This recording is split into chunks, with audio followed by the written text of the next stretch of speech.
खुद को डिफाइन करें, खलीलुर रहमान कमर को डिफाइन करें तो कैसे करें? A man who is blessed, born blessed. And I remember when I was a child, I knew Allah has given me a lot. Khalilur Rahman कमर अगर एक राइटर ना होता तो क्या होता? ये तो हादसा निकल जाएगा तुम्हारा। मैं गुंडा होता शायद, छोटा मोटा गुंडा था उस वक्त में शादबाग का, तो बड़ी लड़ाइयाँ झगड़े करता था। लेकिन मेरा ख्याल है I was a wonderful student, toppers almost all the time. तो I was a very successful banker too, and perhaps I would have been a banker. Sir, जानना चाहूँगी कि आपने गुंडागर्दी का जिक्र कर ही लिया, तो कोई बचपन का वाकया, किसी को मारा हो तो वो भी शेयर कर। को नहीं मारा, बल्कि मैं आई टुक माई सन वन डे, हम वहाँ पे जिले के नान छोले खाने के लिए जाते हैं, तो मैं वाज टेलिंग हिम, उधरा मॉर्स्कॉड बच्चा है, तो मैंने कहा यार यहाँ जो आदमी मुझे देखकर मुंह फेर लेना, समझो उसकी पिटाई लगी हुई है मुझसे। तो ये तो नोटिस ना किया उसने, तो जिले के बारे में बताया कि वो बहुत पहचानता है मुझे बड़ी अच्छी तरह। तो अल्लाह गरी करामत करे, जिला अब हयात नहीं है। तो मैं गया तो जिला didn't look at me even. तो मेरा बेटा मुझे कहता है कि लो आप तो बड़ी ढींगे मार रहे थे, उन्होंने तो पहचाना नहीं आपको। तो मैं कहा जिले, कहता हाँ। और मैंने कहा तेरा भतीजा कह रहा तू पछाड़िया नहीं मैनू, कहता एक तेरे को मार खाई है, दूजा तेन पछाड़ी है। स्कूल से आपकी कंप्लेंट्स आया करती थी? हाँ, स्कूल नहीं जाया करता था, भाग जाता था रिसर्च में ना। कंप्लेंट्स ऐसा सच नहीं होती थी, मैं जाता नहीं था स्कूल, झूठ बोलता था सुबह कि मुझे दर्द हो रहा है पेट में, और अल्हम्दुलिल्लाह मुझे कभी पेट में दर्द नहीं हुआ। और इस बात पर रोता था। उसके बाद अब्बा कहते थे अच्छा दर्द हो रहा है, ओके स्टे। अब मैं इस बात पे रोता था कि यार ये तो मुझे पता है ना कि मुझे दर्द नहीं हो रहा, इनको तो पता है कि मुझे दर्द हो रहा है, तो why they are not taking care of me, you know. तो फिर कोई 10-11 बजे अब्बा पूछते थे हाँ दर्द ठीक हुआ, मैं कहता ठीक हुआ, चलो फिर स्कूल चलो। तो अब्बा मुझे 11 बजे भी स्कूल छोड़ाते थे। आपने कहा कि आप एक बैंकर होते, तो बैंकिंग, या this is what I am going to say, कि बैंकिंग में तो आप थे, वहाँ से फिल्म इंडस्ट्री में आप आए, क्या चीज़ आपको इस तरफ ले आई? क्या चीज़? अल्लाह, और क्या, जिसने मुझे दे के भेजा हुआ था। I was a born writer, when I had the pen first time in my hands I was a writer. तो जिसने मुझे देकर भेजा हुआ था इतनी बड़ी अता के साथ, तो उसने मुझे लेके नहीं आना था, वही लेके आया। मेरा it was not my decision at all. मेरी बीवी तो मानती नहीं थी कि लेख के पैसे भी कमा सकता है। अच्छा, एक भरपूर सलाहियत वाला शायर भी आपके अंदर छुपा हुआ है, और ड्रामा नगारी क्योंकि मैं समझती हूँ टाइम टेकिंग है, तो क्या आपकी शायरी में इससे कोई कमी पेश आई या आपके लिखने में कहीं कोई रुकावट बनी? मेरे देखिए, सबसे पहले तो मैं आपको एक बात बताऊं, बुनियादी तौर पर आई एम ए पोएट। तो कमी उस शायरी ने मुझे इतना एडवांटेज दिया कि मेरे डायलॉग में रिदम आया, और मैं अक्सर ये कहा भी करता हूँ कि मेरा सीन लीजिए, हारमोनियम लीजिए और बजा लीजिए, मेरा सीन पूरा रिदम में होता है। तो that is because of that poetic element which Allah had given me first before I could write drama. Drama तो मैंने महीना डेढ़ बाद में लिखना शुरू किया, पहले तो शायर था मैं। खलीलुर रहमान कमर साहब के कुछ अशार हैं जो मैं आपके साथ शेयर करूंगी। लफ्ज़ कितने ही तेरे पैरों से लिपटे होंगे, तूने जब आखिरी ख़त मेरा जलाया होगा।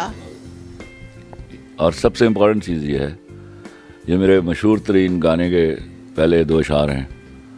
गाना 2000 ग़ालिबन 9 में लिखा गया या 11 में लिखा गया, लेकिन ये 2 अशार मैं जब 9th क्लास में पढ़ता था उस वक्त के। यही मैं जानना चाह रही थी कि इतने इंटेंस अशार आपने कहे, क्या बैकग्राउंड है इसका? ये तो अल्लाह के पास जाएंगे हम दोनों, वहाँ सवाल करेंगे। लफ्ज़ कितने ही तेरे पैरों से लिपटे होंगे, तूने जब आखिरी ख़त मेरा जलाया होगा, तूने जब फूल किताबों से निकाले होंगे, देने वाला भी तुझे याद तो आया होगा। और एक गज़ल थी, जब ये राहत साहब गाना गा रहे थे तो इनका फ़ोन आया मुझे। उस वक्त तक मैं राहत से मिला नहीं हुआ था ज़ाती तौर पे। तो उन्होंने मुझे कहा खलील साहब इतना बड़ा गाना है तो पीछे आलाप मुझे अच्छा नहीं लग रहा, अगर मुझे 2 अशार मिल जाएं। तो मैं उस वक्त प्यारे अफजल का कोई मेरे ख्याल में 21वां एपिसोड लिख रहा था, तो वो ऑन एयर भी था साथ। तो मैंने रोका उसको और मैंने कोशिश की लिखने की, और मैंने कहा हमिंग सुना दो मुझे ताकि वज़न हो जाए। 2 दफ़ा 3 दफ़ा हमिंग सुनाई गई, मैं घंटा भर कोशिश करता रहा, नाकाम हो गया। फिर मैंने फ़ोन किया, मैंने कहा दोबारा हमिंग सुनाए।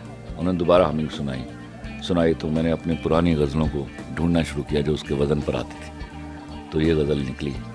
और इसके 2 अशार मैं और भी सुना देता हूँ जो कम लोगों को मालूम है। लफ्ज़ कितने ही तेरे पैरों से लिपटे होंगे, तूने जब आखिरी ख़त मेरा जलाया होगा, तूने जब फूल किताबों से निकाले होंगे, देने वाला भी तुझे याद तो आया होगा, तूने किस नाम से बदला है मेरा नाम बता,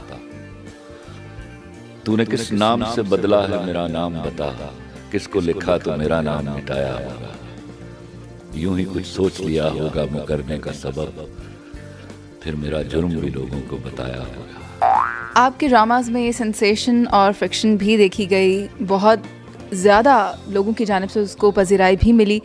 कहीं ऐसा तो नहीं कि बढ़ा भी देते हैं कुछ ज़ेवे दास्तां के लिए? मैं जहाँ ड्रामा, बल्कि मेरा एक सीरियल था ज़रा याद कर, उस पर आज तक मेरा और बड़ी मेरी अजीज़ दोस्त हैं, वो अल्लाह उनको ज़िंदगी दे, और बहुत बड़ी वो प्रोड्यूसर भी हैं और चैनल भी रन करती हैं, मोमना दुरैत। उनसे मेरा आज तक इस बात पे शदीद समझिए सर्द जंग है कि मैं उसका 22वां एपिसोड पे उसको वाइंड अप करना चाहता था, और शी वांटेड कि मैं एपिसोड बढ़ा दूँ। बल्कि उन्होंने डायरेक्टली मुझसे नहीं कहा था, मेरे प्रोड्यूसर को कहा, I was not ready to. उन्होंने फिर ये गलती की कि 5-6 एपिसोड खुद लिख लिए, और वही 5-6 एपिसोड उस ड्रामे को बर्बाद करके चले गए। वो सुपर हिट सीरियल था। आपके कौन से ड्रामा का रिस्पांस ज़्यादा अच्छा था, प्यारे अफजल या मेरे पास तुम हो का? देखिए, प्यारे अफजल का में सोशल मीडिया इतना स्ट्रांग नहीं था जितना आज था जब मेरे पास तुम हो चला है। तो उसका भी आखिरी एपिसोड हमने सिनेमा में चलाया था, लेकिन वो 1-2 सिनेमा में था, और वही रिस्पांस था जो मैंने हाल देखा था सिनेमा में। मेरे ख्याल में हम उस वक्त भी इतने ही सिनेमाज में चला देते, तो मेरे ख्याल में यही रिस्पांस होता। मेरे पास तुम हो ने लोगों को रुला रखा है अभी तक। जब वो ये एपिसोड लास्ट देखते हैं, they get touchy, they get senti. तो आप आगे भी कोई इस तरह का मेजर क्रिएशन लाने वाले हैं? कोई देखो, इसे जब ड्रामा लिखा जाता है ना, आप सिर्फ, मैंने जब भी लिखा इतनी ही ऑनेस्टी के साथ लिखा जैसे मैंने मेरे पास तुम हो को लिखा। लेकिन जब मैं मेरे पास तुम हो लिखा था तो मैंने सिर्फ इतनी बात कही थी कि इसको मैंने बहुत आसान लिखा है, और इसके डायलॉग्स बड़े डाइजेस्टिबल हैं, दे पेनिट्रेट। ये नहीं मालूम था कि वो पता नहीं परवरदिगार को क्या बात पसंद आ गई, और कबूलियत यहाँ तक हुई कि आप सब लोगों ने ये आलम होते हुए देखा। अगर मुझे एज अ राइटर सोचना हो कि कोई ऐसा ड्रामा होगा मेरा जो इसके रिकॉर्ड को भी बीट कर सकता है, तो 2 सीरियल हैं जिनके बारे में मैं सोचता हूँ। और मज़े की बात है कि दोनों परहैप्स एक ही वक्त में लिखे हुए हैं, एक 8 साल पहले एक और एक 9 साल पहले। एक है समझौता एक्सप्रेस और दूसरा है I am sorry Hasan. I am sorry Hasan और समझौता एक्सप्रेस में इतनी ही पावर है, if they are made well and performed well like my actors did in मेरे पास तुम हो and my director did in मेरे पास तुम हो, तो देयर इज़ नो क्वेश्चन कि वो इसको बीट कर सकता है। टीवी ड्रामा दस्तक और दरवाज़ा से करियर का स्टार्ट, एक हसीन कोई याद आप हमारे साथ शेयर कीजिए।